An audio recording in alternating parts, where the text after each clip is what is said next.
जय माँ काली। आज है गुप्त नवरात्रि का दूसरा दिन और गुप्त नवरात्रि के दूसरे दिन माँ तारा की उपासना की जाती है। माँ तारा 10 विद्याओं में दूसरी महाविद्या है।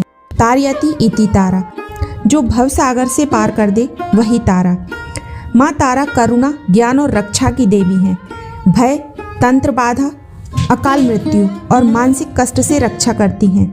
वाणी, मंत्र सिद्धि और साधना में विशेष फल देती हैं। साधकों और तपस्वियों की अधिष्ठात्री देवी हैं। देवी भागवत परंपरा में माँ तारा को नील सरस्वती और तारिणी शक्ति कहा गया है। माँ तारा की पूजा में नीले पुष्प अर्पित करने चाहिए और माँ तारा का बीज मंत्र है ओम ह्रीम स्त्रीम हूम फट स्वाहा। इस मंत्र का जाप करें तथा गुड़ या गुड़ से बनी वस्तुओं का भोग लगाएं। आइए अब सुनते हैं माँ तारा की उत्पत्ति की अद्भुत और रहस्यमयी कथा।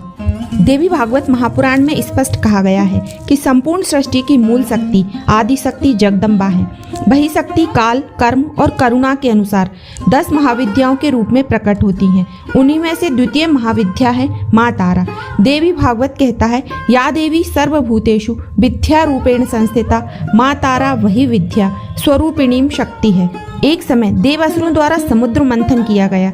जब मंथन से भयंकर कालकूट विष निकला तो उसकी ज्वाला से देवता मूर्छित होने लगे। असुर भयभीत हो उठे, सृष्टि नष्ट होने लगी। तब सभी ने भगवान शिव की शरण ली।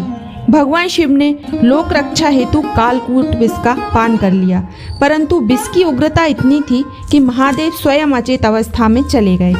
तब सभी देवताओं ने आदि शक्ति की करुण प्रार्थना की। उसी क्षण नीलवर्ण दिव्य प्रकाश प्रकट हुआ और उस प्रकाश से माँ तारा प्रकट हुई।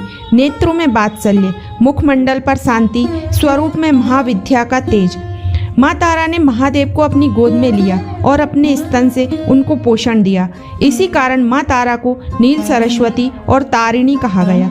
माँ के स्तन्य से कालकूट विष की ज्वाला शांत हो गई और शिव पुनः चेतन अवस्था में आ गए। देवी भागवत में कहा गया है, तार भवसागर, तारिणी पार करने वाली, जो भय से तारे, मृत्यु से तारे, अज्ञान से तारे, वही माँ तारा है। इसलिए कहा गया है तारयति इति तारा, जो तारे वही तारा। देवी भागवत के अनुसार माँ तारा केवल उग्र नहीं बल्कि करुणा की मूर्ति, ज्ञान की जननी, मुक्ति की मार्गदर्शिका है। उनकी उपासना से भय नष्ट होता है, वाणी में सिद्धि आती है, साधक को मोक्ष मार्ग प्राप्त होता है।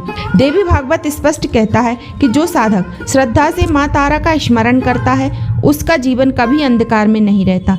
माँ तारा स्वयं कहती हैं, मैं अपने भक्तों को मृत्यु से नहीं भय से मुक्त करती हूँ। तो ये थी माँ तारा के प्रादुर्भाव की अद्भुत कथा।